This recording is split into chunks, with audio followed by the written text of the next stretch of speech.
Hey guys, Jack here, bringing you a quick little rundown video and my first impressions on a new game called Defiance. So this game was in beta recently. They had a little weekend where you could just jump in and check it out, so I decided to give it a shot. A little background info about the game first.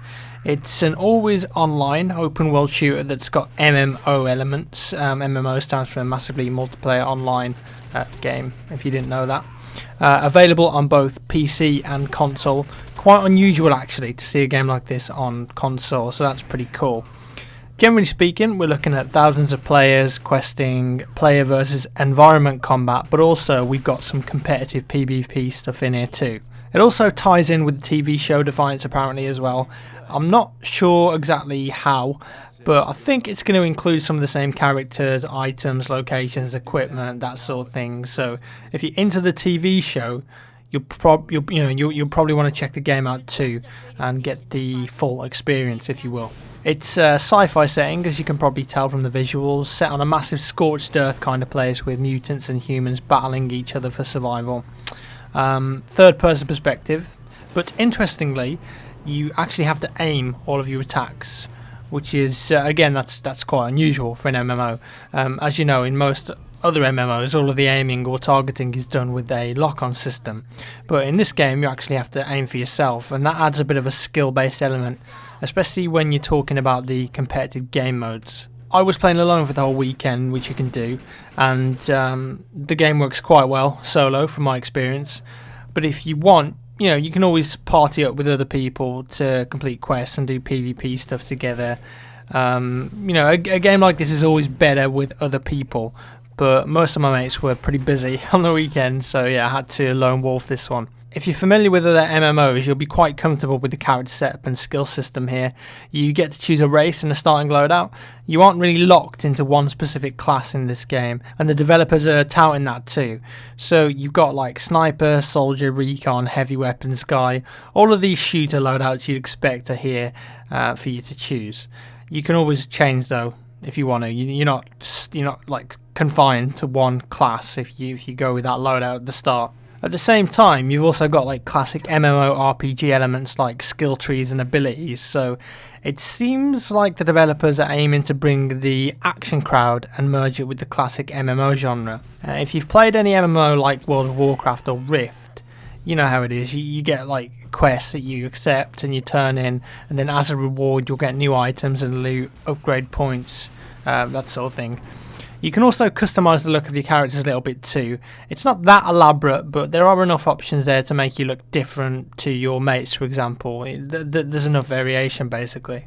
There's loads of human and alien weapons plus customisation, so if you're into that sort of stuff then you won't be disappointed. Me personally, I just went with the assault loadout and later switched it up a little bit for the competitive stuff, and that seemed to work out quite well for me. So how does the game actually play out? Well, the movement and perspective of the characters reminds me a lot of Gears of War. Slightly off-center camera, very little recoil on the guns. You've got a sprint, a melee, very similar to most third-person shooters actually. The quests in the game can vary. Most of the ones that I did were either go and kill these guys or go and save those dudes by doing these things. So you might get a quest where you just have to clear out a mutant camp or something. Pretty easy stuff. But then you can also get harder quests where you have to disable a set of objectives, and it might end up with like a big boss fight or something. Like I said, you can play all of these co-op with other players if you like, and it appeared to me that even though I wasn't partied up with the other players around me, if they were doing the same quest as me at the same time, both mine and their actions were contributing to the outcome of the quest. So even though I wasn't in a group with these random dudes, we were sort of working together in a way. I guess it's like an open grouping system, dynamic content let's say, and they call these things arc falls. So basically, if you're in a highly populated area and you go up against a giant boss guy, like that dude here, he's sort of like a mutant version of Vulcan Raven from Metal Gear Solid. You're likely to get teamed up with lots of other people to complete that quest. So highly populated areas, doing the same quest, you're probably going to get mashed in together.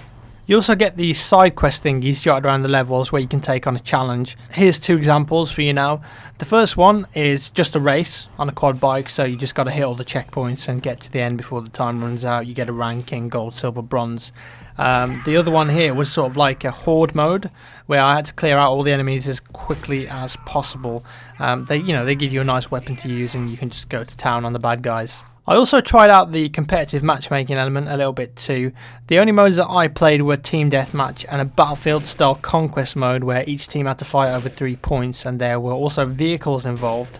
These were quite fun, if a little laggy at times, and they serve as a nice distraction from PvE elements. You can get your character up and see how they fare versus other human players. The fact that you have to aim as well adds the whole skill element too, as I mentioned earlier. Overall though, I left the Defiance beta weekend with a positive first impression, but I can see it appealing to MMO and shooter fans alike. But yeah, if you're into your MMOs, this could be an interesting new proposition for you. It seems like there's a lot of story and lore in the world of Defiance, and that could suck people in. It reminds me of Borderlands in a lot of ways, and considering it's a massively multiplayer game, the shooting element of it isn't actually that bad. The controls are quite responsive, which surprised me. There's some links in the description if you want to know more about the game. I believe it's been released in April. It's also a one-off payment for the game, so there's no subscription fees like some other MMOs have you pay. Just one and you're done. Boom. Right. Hope you guys enjoyed this little first impressions video. Thanks for watching, and I'll see you in the next one.